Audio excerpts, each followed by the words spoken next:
Good morning children. आज की हम हमारी हिंदी की कक्षा में पढ़ेंगे स्वर और व्यंजन। तो चलिए शुरू करते हैं। वर्ण दो प्रकार के होते हैं। हमारी हिंदी की जो वर्णमाला है उसके अंदर वर्ण जो है वो दो प्रकार के होते हैं। ठीक है, कौन कौन से हैं वो दो प्रकार? स्वर और व्यंजन। कौन कौन से हैं दो प्रकार? स्वर और व्यंजन। ठीक है, तो सबसे पहले स्वर देखते हैं। स्वर जो है वो 11 हैं। कितने हैं स्वर? 11, यानी कि 11। आइए देखते हैं स्वर कौन कौन से हैं। अ, आ, ई, ऊ, री, ए, ओ। ठीक है, तो अ से लगाकर ओ तक जो वर्ण है वो हैं स्वर। ठीक है, क्या है वो? स्वर। ठीक है, अब देखो व्यंजन। व्यंजन जो है वो है 33। कितने हैं व्यंजन?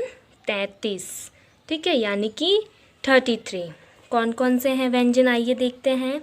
क, ख, ग, घ, अंग, च, छ, ज, झ, ञ, ट, ठ, ड, ढ, ण, त, थ, द, ध, न, प, फ, ब, भ, म, य, र, ल, व, श, श, स, ह।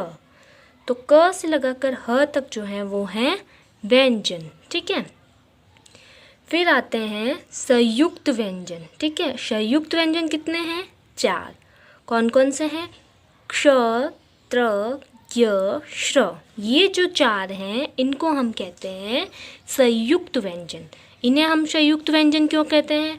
संयुक्त व्यंजन वो होते हैं जो दो अलग अलग वर्णों से मिलके बनते हैं। ठीक है, संयुक्त व्यंजन कौन कौन से होते हैं? जो दो अलग अलग वर्णों से मिलके बने होते हैं। ठीक है, अब जैसे क्ष है वो कौन कौन से दो अलग वर्णों से मिलके बना है? क और श से मिलके बना है। क्ष जो है वो कौन से किन किन वर्णों से मिलके बना है? क और श से।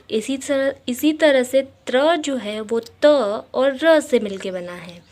ज्ञ जो है वो ज और ञ से मिलके बना है।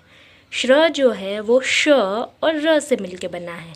तो ये जो चारों वर्ण हैं, ये जो चारों व्यंजन हैं वो अलग अलग दो वर्णों से मिलके बन रहे हैं, इसलिए ये हैं संयुक्त व्यंजन। ठीक है, इसलिए हमने इनमें 33 जो ये व्यंजन लिखे हैं इनके साथ में नहीं लिखा है। क्यों? क्योंकि ये जो 4 अलग से व्यंजन है ये दो अलग अलग वर्णों से मिलके बन रहे हैं, जबकि ये जो क से लगाकर ह तक है ये अलग व्यंजनों से मिलकर नहीं बन रहे हैं। सिर्फ ये 4 जो हैं वो अलग अलग व्यंजनों से मिलकर बन रहे हैं, इसलिए हमने इन्हें कहा है संयुक्त व्यंजन। ठीक है, उसके बाद आते हैं अतिरिक्त व्यंजन जो कि हैं 2। कितने हैं? 2। कौन कौन से हैं? जब ड के नीचे इस तरीके से बिंदी लग जाती है, ये अगर इस बिंदी को हटा दे तो ये बन जाता है ड, और जब इसके नीचे बिंदी लगा देते हैं तब ये बन जाता है ड़। ठीक है, जब ढ के नीचे इस तरीके से बिंदी लगा देते हैं तब वो बन जाता है ड़। ठीक है, तो ये दोनों ही र और ड़। ठीक है, तो ये हो गए अतिरिक्त व्यंजन। ठीक है, अब आते हैं अंग, अह, अंग। ये जो 3 हैं ये ना तो स्वर है ना ही व्यंजन है। ठीक है, इनको ना तो हम स्वर कह सकते हैं ना ही इन्हें हम व्यंजन कह सकते हैं। ये हैं अयोगवा। इनको हम क्या कहते हैं? अयोगवा। ये है अंग, अह और अंग। ठीक है, ये 3 हैं वर्ण जो हैं हिंदी वर्णमाला में, इनको अयोगवा कहा जाता है। ठीक है चिल्ड्रन, तो आप सब लोगों को समझ में आ गया स्वर और व्यंजन, संयुक्त व्यंजन, अतिरिक्त व्यंजन सब अलग अलग होते हैं। ठीक है, ओके, थैंक यू।